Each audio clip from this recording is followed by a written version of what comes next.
Context-free grammars were invented to formalize grammatical properties of natural languages. They were first presented by Noam Chomsky in the 50s in a paper titled Three Models for the Description of Language. He described a class of formal languages that were more powerful and better able to model human language than finite state machines. What Chomsky wanted was a way to generate a grammar for the English language, one that would be concise and capture the so-called grammaticalness of the language itself.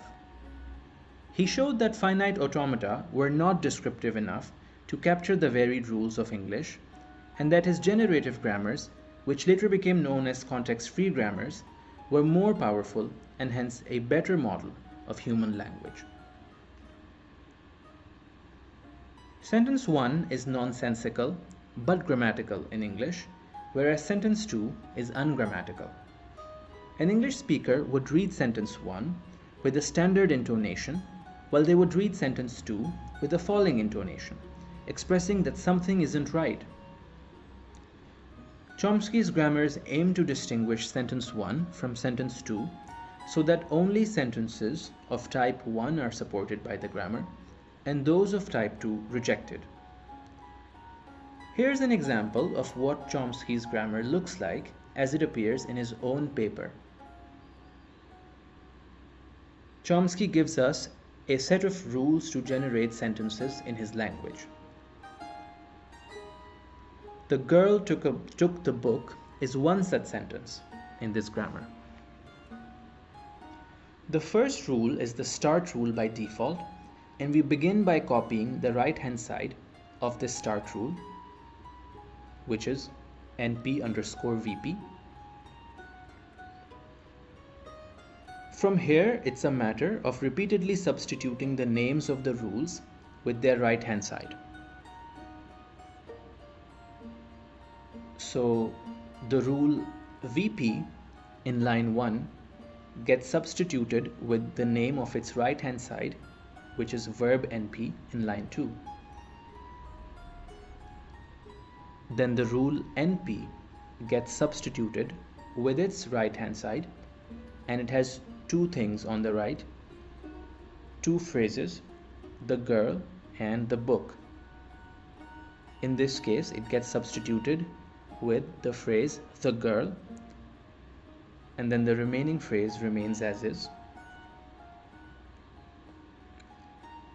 From rule 3, from line 3 to line 4, we replace the rule NP, which appears right at the end of the derivation in line 3, with the phrase the book, and finally we have the sentence the girl took the book.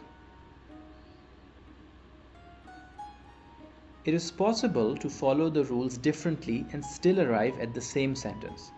For example, starting again with the first rule, which is the starting rule, np_vp, we can substitute the verb phrase VP, which is what we did the first time. This time, we could first substitute the noun phrase NP, and the derivation would then proceed somewhat similarly and derive the exact same sentence. These derivations are equivalent, they differ only in the order in which the rules are applied. We can represent this equivalence graphically by constructing a tree diagram that corresponds in an obvious way to both these derivations at once.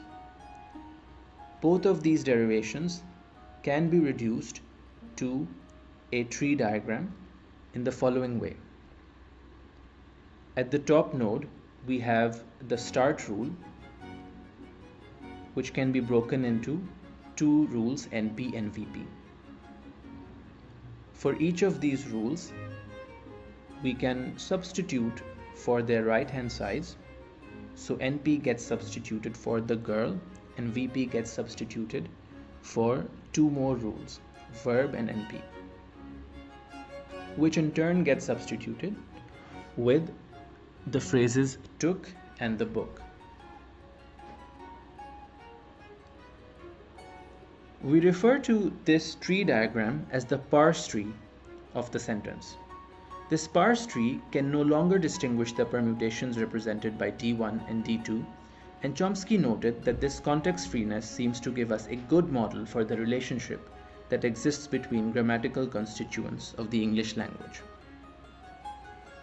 From early on, context-free grammars appeared to be well adapted to the formal description of the syntax of programming languages.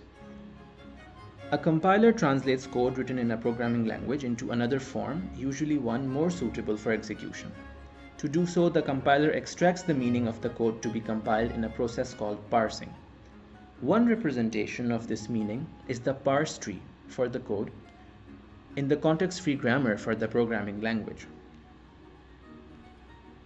These context-free grammars, or phrase structure grammars as they are known in the world of natural language processing, are still a popular and useful technique to solve core NLP tasks.